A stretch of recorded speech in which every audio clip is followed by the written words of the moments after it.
नमस्ते। कभी सोचा है कि एक ऐसा समाज कैसा होगा जहां कोई राजा ना हो, कोई कोर्ट कचहरी ना हो और फिर भी सब कुछ ठीक-ठाक चले? चलिए, आज हम चलते हैं झारखंड के जंगलों में और जानते हैं हजारों साल पुराने इन कमाल के गणराज्यों का राज। आज के ज़माने में तो ये सोचना भी मुश्किल लगता है ना? हम सरकार और अदालतों पर कितना ज़्यादा निर्भर जो हैं। पर इसका जवाब है, और मज़े की बात यह है कि वो हमारे ही देश में छिपा है। हाँ, बिल्कुल। झारखंड की जो मुंडा, संथाल और ओरांव जनजातियां हैं ना, उन्होंने स्वर शासन के ऐसे कमाल के मॉडल बनाए जो आज भी हमें हैरान कर देते हैं। तो चलिए, इन्हीं अनोखे सिस्टम्स की दुनिया में चलते हैं। तो सबसे पहले बात करते हैं मुंडा सिस्टम की, जो एक तरह से इन सभी व्यवस्थाओं की नींव है। और इसकी सबसे अनोखी बात ही इसकी असली ताकत है। इस कॉन्सेप्ट को कहते हैं खूंट कट्टी।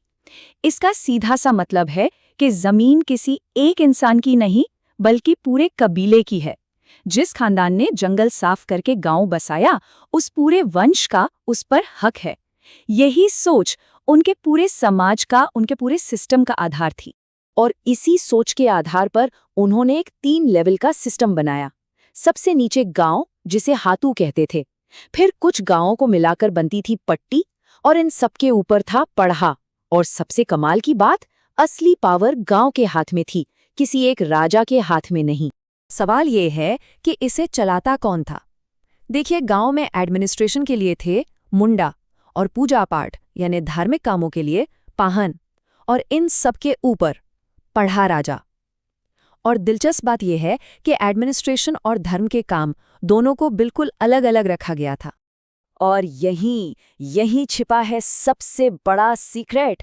जो पढ़ा राजा था ना, उसका पद खानदानी नहीं था, उसे बाकायदा चुना जाता था। जरा सोचिए, सदियों पहले जब पूरी दुनिया में बादशाहत का बोलबाला था, यहाँ एक सच्चा रिपब्लिक, एक गणराज्य काम कर रहा था। अच्छा, अब आते हैं संथालों के मांझी परगना सिस्टम पर। अगर मुंडा सिस्टम अपने एडमिनिस्ट्रेशन के लिए फेमस था, तो संथालों की पहचान थी उनके शानदार जस्टिस सिस्टम यानी न्याय व्यवस्था से। इसे ना आज के कोर्ट सिस्टम की तरह समझिए। जैसे अगर कोई लोअर कोर्ट के फैसले से खुश नहीं है, तो वो हायर कोर्ट में अपील कर सकता है। संथालों के पास तो अपनी सुप्रीम कोर्ट तक थी। तो ये जस्टिस की सीढ़ी काम कैसे करती थी? मान लीजिए 2 लोगों में जमीन को लेकर कोई झगड़ा हो गया, तो वो सबसे पहले गांव के मांझी के पास जाएंगे। अगर वहां बात नहीं बनी, तो मामला ऊपर दिशुम मांझी के पास जाएगा। और अगर मसला बहुत ही बड़ा है, तो आखिरी फैसला होगा दिशुम परगना में। मतलब न्याय की एक पूरी ऑर्गेनाइज्ड व्यवस्था। और गांव लेवल पर भी ना, हर काम के लिए एक एक्सपर्ट था। मांझी गांव का हेड, तो जोग मांझी नौजवानों का गाइड, पूजा पाठ के लिए नायके, और सबको मीटिंग के लिए बुलाने या संदेश पहुंचाने के लिए गुड़ाइत। मतलब एक पूरी टीम जो गांव को एकदम स्मूथली चलाती थी। पर ये इतना अच्छा सिस्टम हमेशा एक जैसा नहीं रहा। बाहर की ताकतों की नज़र इस पर पड़ी, और यहीं से एक बड़े बदलाव का दौर शुरू हुआ। चलिए देखते हैं कि कैसे ये जो गणराज्य थे वो धीरे धीरे राजशाही में बदल गए।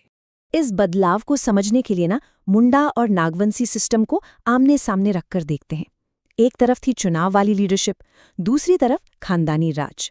एक तरफ जमीन पूरे समुदाय की थी, तो दूसरी तरफ राजा की जमीन जिस पे टैक्स वसूला जाता था। ये एक फंडामेंटल चेंज था। और ये बदलाव ना रातों रात नहीं आया। शुरुआत में तो नागवंशी राजाओं ने मुंडा सिस्टम को ही अपना लिया, लेकिन फिर 1585 में मुगलों ने टैक्स, जिसे मालगुजारी कहते थे, वो मांगना शुरू कर दिया। बस यहीं से सब कुछ बदलने लगा। और आखिर में अंग्रेजों की जमींदारी प्रथा ने तो इस हजारों साल पुरानी व्यवस्था की कमर ही तोड़ दी। तो उन्होंने ये किया कैसे? बहुत ही चालाकी से। उन्होंने गांव के पुराने लीडर मांझी को ही टैक्स वसूलने वाला ऑफिसर बना दिया, और उसे एक नया नाम दे दिया, भूईहर।